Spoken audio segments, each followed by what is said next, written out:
Hey guys, I thought I'd switch up the scenery. I hope you can hear me over the sound of the ocean. I just wanted to say that, like, if you're not okay right now, it's okay if you're not okay. I don't think any of us are. And just yesterday's news, the pregnant woman at Al Shifa Hospital who was raped by Israeli occupation soldiers in front of her whole family and then murdered, just filled me with a sacred fury. And I've gone through several cycles of different emotional reactions throughout this whole thing. Like, there are certain things that I kind of have a very numb response to, like almost like I can't deal with this right now kind of feeling, like I'm wanting to just scroll past it. And sometimes it takes multiple people sharing the same thing and actually like having an emotional reaction to it to break me out of that state. Okay, that numbness is a normal human response. Okay, it's a trauma response that happens to our bodies. It's like a survival program. So don't judge yourself if you're experiencing that. And then also, if you're experiencing just a rage, a holy sacred rage, a holy sacred fury to certain events, and I can, obviously the events of yesterday, for me, the teenager that was flattened by the tank just really broke me out of my numbness and got me going again. And then your body just gets into that adrenalized fight or flight, and you just go into a state of just taking a lot of action. So I'm trying to organize my thoughts here.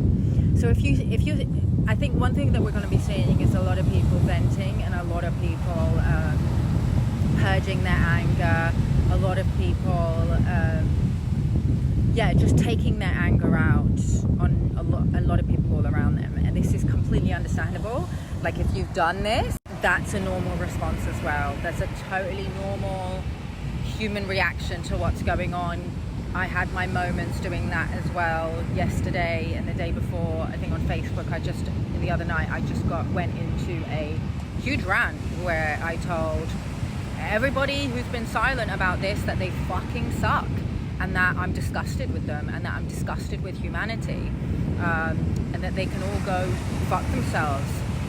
And I apologize for my language, especially during Ramadan, but sometimes I just lose it when I see what's happening, and when I see how many people are still seeing our posts and still not fucking saying anything. So if you see people venting, if you see people taking it out on other people, hold space for that, because that's a normal reaction, and they're not wrong in doing that either. I don't believe that it's wrong for people, especially if those people are the oppressed group, like if they're from Gaza specifically, or if they're from occupied Palestine, or if they're part of the diaspora, or if they're Arab, or if they're part of the Muslim Ummah. Really, and you're not, right? Really hold space for that. Don't be getting into tone policing people right now. That's not fucking helpful. I'm not going to tolerate that if I see it. And that's just really not what we need right now. You might not like it, but it's a normal reaction to what's going on, and they're not wrong, because evil is only allowed to perpetuate itself when good people stand by and do nothing. And if you allow people to do evil and you don't speak up against it, and you don't do anything, if you do nothing to stop it, then you're also complicit in the evil. I'm sorry, I'm not going to be polite about this anymore. Like, that's just what it is. Like, you are complicit. So we really need to be doing as much as we can. And I understand that different people have different capacity. I understand that we're not all in the same boat. Some of us have more time, some of us have less time, some of us have more money, some of us have less money, some of us have more contacts and resources, and so we should also give each other grace for that. That's super gaslighty, because you know what's more low vibrational than anger and hatred? Numbness and apathy. Okay, those are more low vibrational. So if somebody tells you that they don't have the capacity, or they're dealing with other things, or they can't cope with it right now, or and they're not getting angry, and they're not getting enraged about the evil that they're seeing, they're more low vibrational than you, telling you that you're low vibe. So just don't allow the gaslighting. What do we do with low vibe emotions? Okay, well this is the journey of alchemy. This is the journey of Hieros Gamos, the priestess path. Okay, the feminine. You've got to sink into the feminine, into the body. You sink into the emotion. You feel it. You don't spiritually bypass it. You don't pretend it's not there. You truly be with your own humanity. You don't gaslight yourself out of your own emotional state. Okay, that's internalized misogyny. Even if you're a man, it's internalized misogyny to your own inner feminine to deny her sacred feeling body. Your emotional body is the divine feminine. Okay, your emotions are the moral compass that guide you. Okay, so if you're feeling those emotions, anger, fury, it's telling you that you need to mobilize that and alchemize that into taking action. Okay, if you look at the emotional vibrational scale, how do we alchemize anger? We take action, right? Okay, so I've got several calls to action that I'm running at the moment. Okay, one of them is a letter. Okay, I have a letter template. I want everybody writing to their MPs, their Congress people, their senators, whatever country you're in. Find your elected representative. You can go on, I don't know, gov.uk or whichever country you're from, how to write to my MP or how to write to my senator if you've never done it before, and look up your local MP in whatever constituency that you're in and write to them. And I have the letter template. If you comment letter template on this reel, I will send you the link. It's on my Facebook. We need to be writing to our elected representatives to not ask, we're demanding, okay, we're demanding that they not just call for an immediate ceasefire, okay, we've gone way past that point now, but that is definitely step one, that they also send troops, boots on the ground, to ensure that humanitarian aid reaches the people that it needs to reach in the Gaza Strip unrestricted. Okay, we need to see massive action being taken now, and we need to see immediate arms embargo and sanctions placed against the illegal Zionist settler colony, okay, the apartheid regime. Okay, that needs to happen with immediate effect, and we're not asking, we're demanding, and there are going to be legal consequences against every single elected representative who fails to act on these demands in accordance with international law. Okay, so comment letter template, and I'll send you the template, and you can it literally takes 2 minutes to send it. The other call to action is we're still pushing the petition, okay, to show to the Egyptian government to get them to reduce the exit fees for people who are trying to evacuate Gaza. Okay, sign that petition. If you've already signed it, share it. If you've already shared it, share it again.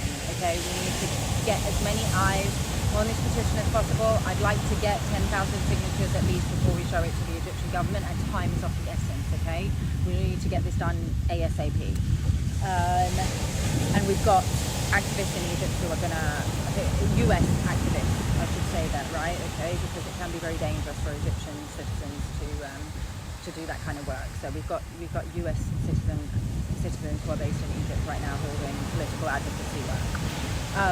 And the third call to action is advocate Palestinian voices, particularly those who are in Gaza right now. Okay, we've got loads and loads of people in Gaza right now who need help, commenting on people's posts, DMing people, asking them to share their stories, to donate to their GoFundMes. If you have money to donate, please donate. If you don't, and I get not everybody is in a position to donate large sums of money or even small sums of money to every single person that asks, please share their campaigns, uplift them, amplify their voices, and talk to them and get to know them, okay? Get to know their stories so that you can then talk about them to your audience as well, okay? We've had some progress with the families that I've platformed here on my feed, Mohammed Fatsi. He's managed to raise almost $1,000 US dollars, thanks to your help. He needs to raise at least 4,000 more just to evacuate his wife, so that she can go be with their baby who is in the intensive care unit in Turkey. And then obviously he wants to evacuate more members of his family, but right now it's imperative that we raise enough to evacuate his wife. So please support his GoFundMe if you can. And then the Abu Haiba family, they are expediting the process to evacuate their the two young men who are in their family, okay? Because right now with the invasion on Rafah, the Israeli occupation forces are kidnapping all young men under the age of 45 because they suspect them of being Qassam Brigades fighters.